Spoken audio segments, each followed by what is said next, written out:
Okay, happy Saturday, New York Giants fans and those who are not fans but have tuned into this video. Today's a big day because this is usually the day that most Giants fans are looking at who's going to be a New York Giant next year after they draft some of these guys. The big thing is the quarterback position. There's still people that are like, I don't know if I like Jones. Look at some of these quarterback prospects that the Giants should go ahead and watch, and people talk about it, they tweet about it, and all that. But obviously the question needs to be answered this year in terms of, is Daniel Jones a franchise quarterback? That answer needs to be there by the end of the season. You can't be going into year 4 and saying, I don't know, is he not, maybe? At that point, the Giants may very well just say, you know what, if we don't really know after his third season, then we might as well just move on. I mean, how many more years are we going to give this thing? So let's talk about that. Now, the definition of a franchise quarterback can kind of be subjective depending on who you ask. Obviously, you want to win games, and they're not doing that. So Daniel Jones deserves some blame for that, but let's also be realistic. The Giants have been bad for almost a decade. After Super Bowl 46, they've had one outlier season. That's 2016. But aside from that, they've been a terrible football team, and that's even with Eli being productive in a few of those years. You're looking at 2014 and 2015. Eli threw 34 and 35 touchdown passes with a head coach named Tom Coughlin, who was pretty good, right? Hall of Fame kind of head coach, and they still weren't winning. They went through 4 head coaches. They have another head coach in Joe Judge here, the 4th guy over this past decade, and he's not winning. They've had a bunch of, I actually can't say a bunch, they've had Eli and they've had Jones, and they're not winning games. Bunch of coordinators, this and that. What is going on? I do think it's an ownership issue, but I'm just saying in general, maybe we can't put all the blame on Jones, or we can't put most of the blame, because really nobody's having success with the Giants. All these head coaches and coordinators, and even Eli, when he had some productive seasons, they weren't winning games. So it may be tough to really judge Jones on wins and losses right now because the organization is just a mess. They've been a mess for years. So that's an important stat, and I don't want to say that it's meaningless. It's important. It is. They need to start winning. They need to get things done.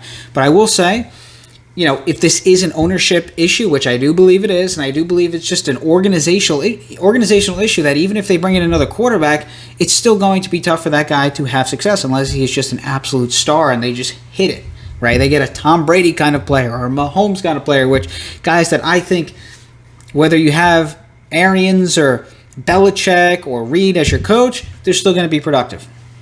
Let me discuss that. So there are talented players who they may be okay if they don't have a great coach, but if they do get a great or a good offensive coordinator, they can really be an MVP kind of player. Lamar Jackson's the kind of guy that I think of.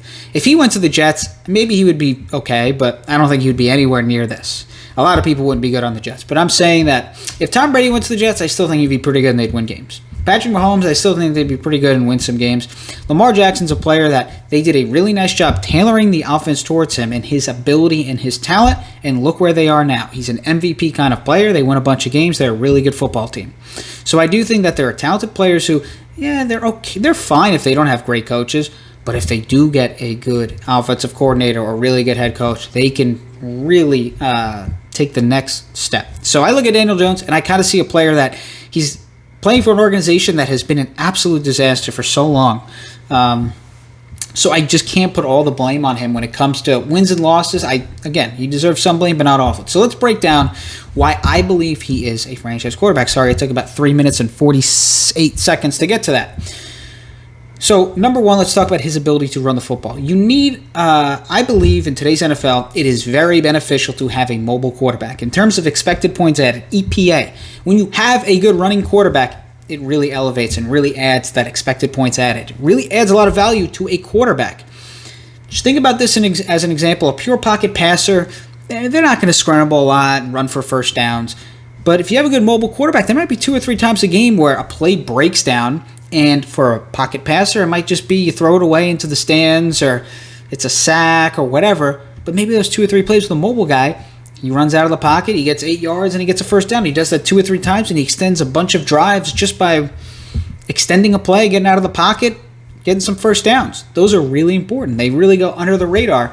I did an entire film room video after Jones's rookie season, and I'll put some links below if you guys want to check that out. Jones right now is tied with Lamar Jackson in yards per attempt when running the football. He's one of the best mobile quarterbacks in the NFL.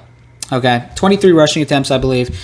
They need to have more design plays in terms of RPO style plays, read option kind of plays. He needs to do more of that because he is incredibly talented. You just can't waste a player who is that good at what he does. He's one of the best mobile quarterbacks in the game. That adds a lot to your offense.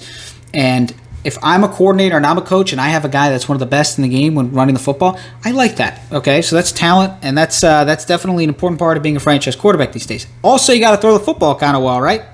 So I look at Jones. Last year, he had the highest passer rating among quarterbacks when throwing the football deep. The issue with Jones in his first 2 years, and again, I did a film room analytics video about this, aggressiveness percentage and yards per attempt.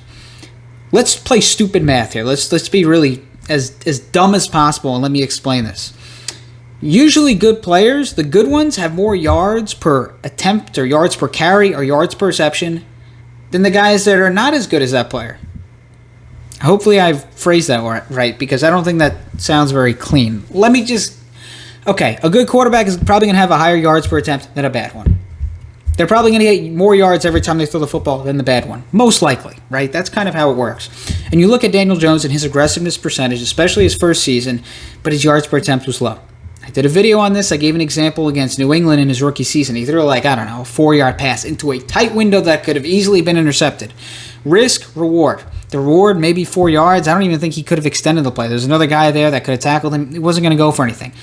But the risk in an interception. So is it worth it? Are you going to throw a 4-yard pass into a tight window with 2 defenders when you know that even if he catches it, what's he going to do? He's going to get 4 yards? I mean, it's not like it was 4th down and 3 or something, and this is, this will get you the first down and move the chains. This was just kind of like a normal play and something that, again, risk, reward, it's kind of risky. I don't think it's worth the reward. But you look at him this season.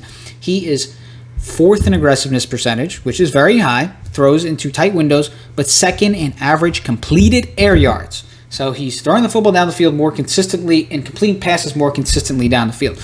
I think they can do more. I think that there should be more of that because he is that good of a passer down the field.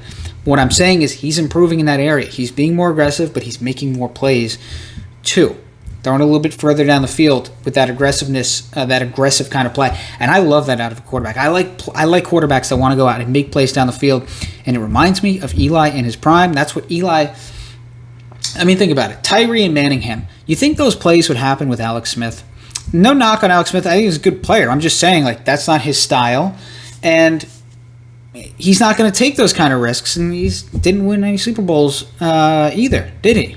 So I'm not saying completely, My point is, in order to be a good player and win some championships and make big plays and big moments, not everything is just going to be a check down and a screen and a 2-yard pass that hopefully you get some yards after the catch. Sometimes you're going to have to go out there and you're going to have to make some plays down the field. You have to stretch the field, attack the defense, be aggressive.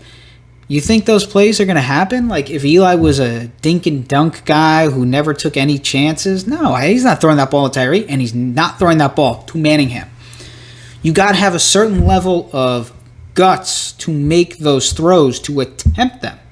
Never mind complete them. Just to attempt them, you got to have some type of guts. And I like that from a quarterback.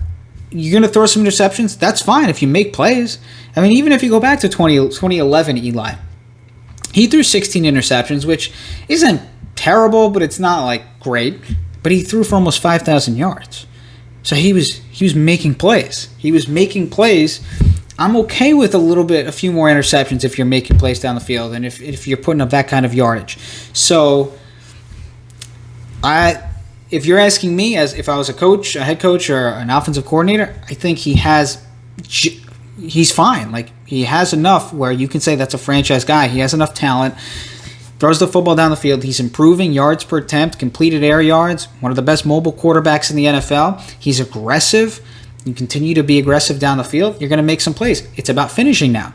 He obviously had his fumbling issue. He's done a nice job this year with no interceptions. So he's definitely improving. He's definitely playing better. He's around the top 10 in QBR and EPA as a quarterback.